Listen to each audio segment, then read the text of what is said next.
Musikindustrie ist der permanente Umbruch und das ist auch beim 125. Geburtstag nicht anders. I think we're just starting. We never before had so many people listening to classical music as just today.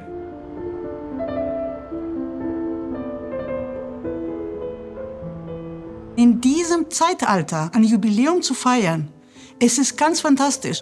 Man hat junge Künstler, die durch das ganze globale Streaming-Business beflügelt sind und sehr schnell weiterkommen. Man hat viele Komponisten. Wir leben in einer Zeit, wo Komponisten wieder en vogue sind. People around the world, they have classical music in their ears. So much that if you had told this to Johann Sebastian Bach or Mozart, who premiered his piano concertos for a sold-out crowd of 250 tired, sometimes drunken Viennese aristocrats, and then no one else could hear this music. If you think about the fact that, these days, every day millions are listening to Mozart on the platforms, that's a golden age for the music.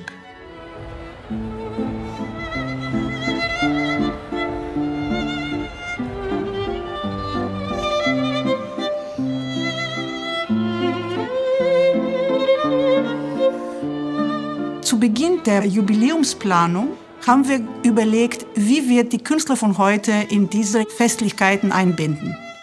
Und dann haben wir an unsere Yellow Lounge gedacht. Die Yellow Lounge ist ein Event in Clubs, in Pubs, in Museen, in Hallen, wo man sonst klassische Musik nicht erwarten würde. Die Klassik hat eine Transformation durchlebt. Die ist vielleicht langsamer gegangen, als das in anderen Genres im Popbereich sich vollzogen hat. Aber heute sehen wir, dass die Klassik angekommen ist, auch in der digitalen Welt. Ja, kann man also wirklich sagen, die Klassik ist so vital wie nie. Nowadays, there's a much thinner wall between the artist and the audience, with social media. It would be very easy to get a message to your favorite musician, and the chances are they would probably see it, whereas the idea of communicating with Karajan is just inconceivable. It's the first time for us that we are in the club and we cannot drink because we have to play. I've never been to club, believe or not. Yeah. Ich freue mich besonders auf ein Stück, das niemand hoffentlich erkennen wird, weil es nämlich die Uraufführung ist von meinem eigenen Stück. You can't escape Johann Sebastian Bach. You have to face him at some point. You hear him in Mozart, you hear him in Beethoven, you hear him in the Beatles, you hear him in Keith Jarrett, and you can go on. He's everywhere.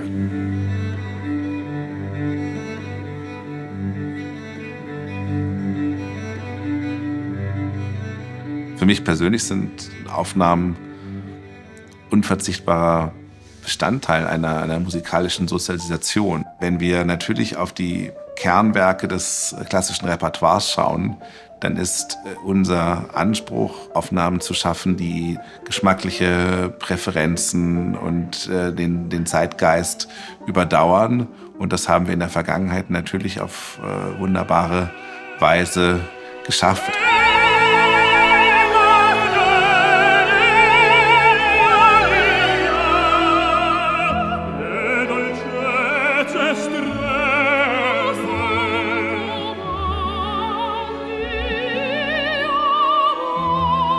I grew up in an environment in Iceland which was very musical, but without the access to great live concerts like you have in Berlin or New York or London. So I couldn't go and see, the opera so much. So my way to get to know the repertoire was very much through my parents' record collection, which is probably why I love the art of recording as much as I do and why it plays such a vital role in my life as a musician.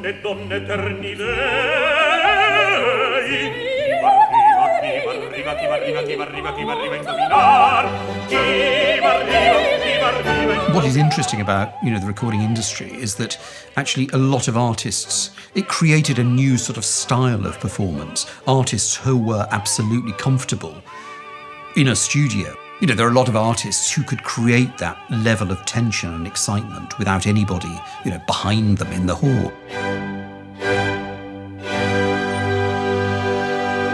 And then, of course, the natural progression to that is, artists who see the studio as a kind of laboratory that gives them different ways of working. So, probably the most extreme is someone like, Glenn Gould, who saw, the studio as almost the most important place that he could work. But, nowadays you've got artists, like Víkingur Ólafsson, who I think, again, see the studio as a special way of working. People would usually see the studio and the idea of recording as a byproduct of the more important live performing, and it was almost like paying your taxes, something you had to do out of your sort of duty. But not many people, I think, enjoyed that relationship with the microphone, and then comes Glenn Gould and changes the way we think of the microphone. Very often I like the idea of a certain amount of beauty in the sound, so a certain amount of sort of perfume, but at the same time, incredible, if I can, clarity.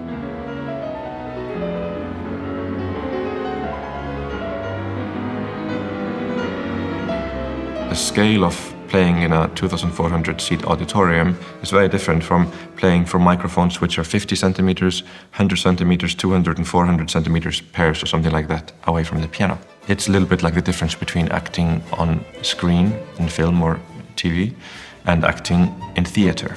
So your approach to the keyboard has to be incredibly defined in recording for it to make sense, to create a sense of space and the third dimensionality that is, in the end, what makes any great piano recording great and what makes the majority of piano recordings leaving something to be desired, in my opinion. Because if you play too much like you play in the concert hall on that scale, sound just becomes too much in your face.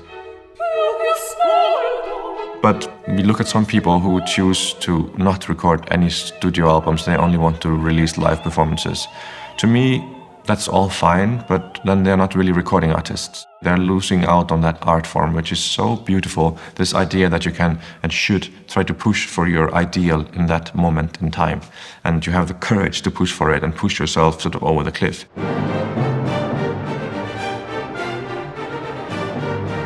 Ich war früher ein Plattenmensch. Ich habe das Medium geliebt. Und heute liebe ich Streaming und ich kann mit allen Formaten aktuell was anfangen und ich nutze sie auch alle. Das Album für die einsamen Insel. Das ist eine extrem schwierige Frage, aber ich glaube, ich würde mich doch für Fritz Wunderlichs Dichte Liebe entscheiden.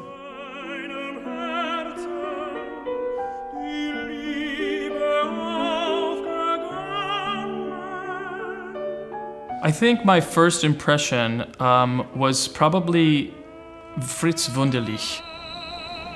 I remember listening to his albums in college, and I was so fascinated with his voice of just ease all the time, of just simplicity, but artistic simplicity. He's really an anomaly, this type of voice.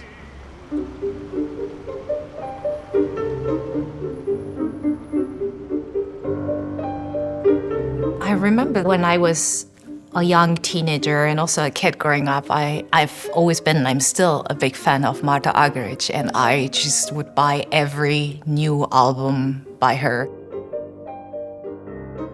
And probably the most influential or most impactful albums by her were the one where she plays Schumann's Kreisleriana. I just love the piece, and not only the drama, but all the emotions and characters she brings into the piece. I just remember listening it over and over again.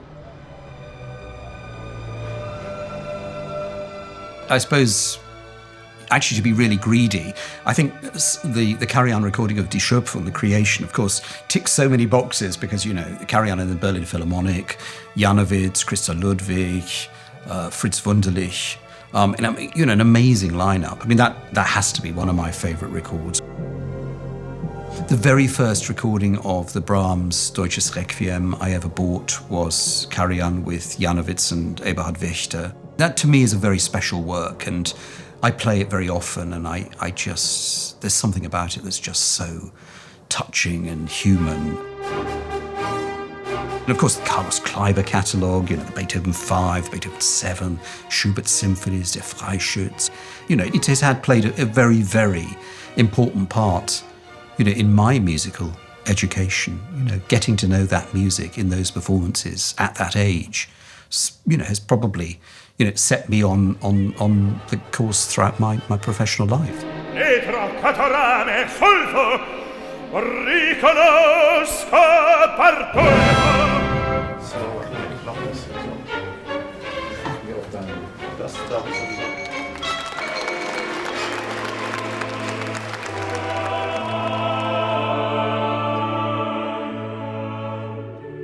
Man sagt ja, es gibt keine zweite Chance auf einen ersten Kuss. Das ist so. Und bei einer Aufnahme, ich finde es eigentlich sehr, sehr schön und tröstlich, dass sich eine Aufnahme in den Herzen und in den Köpfen der Zuhörer verändert. Es ist ein bisschen wie bei dem Zitat von Monet, wegen der Wasserlilien, die er ja über 20 Jahre gemalt hat. Und man fragt sich ja, also jetzt eigentlich muss er sie ja kennen. Und der große Meister sagt, ja, es ist ja nicht unbedingt nur das Objekt, das mich interessiert, sondern was geschieht zwischen mir und dem Objekt. Und das bringt mich wieder zurück zu den Aufnahmen, die ich mir nicht anhöre von früher. Nicht, weil ich mich dafür schämen würde, hoffentlich nicht, aber weil es in dem Moment alles war, was ich geben konnte und wusste und weil ich davon ausgehe, dass meine Sichtweise sich später ändert. The one thing about the recording is that I always go home wanting more. I always want to change something, and it's hard to accept, your best day on that day rather than your best day, another time.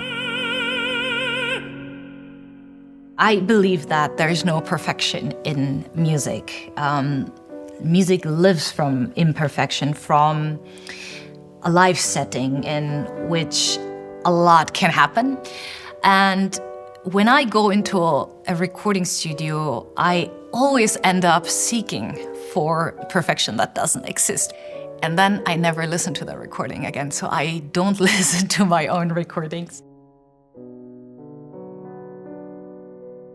I think the relationship a musician has to a record is a slightly peculiar thing, because so many musicians say, oh, I listen to the final edit and once that's it. And you're just thinking, well, that's not an enormous recommendation for us, to go out.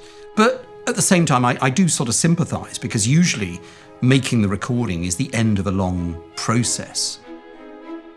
We like familiarity, and I think it's a very strange corner of artistic pursuit that we constantly go back. I mean, it's not like, you go back and read the same novel, 5 times a year. I mean, you wouldn't. We're going back and doing this much more frequently, but somehow it's an enriching experience. Not only has the recording changed, we've changed. So our responses will be different. Otherwise, I'm not quite sure what would have happened. We wouldn't have a record industry. We would just have a selection of definitive recordings and that would be it.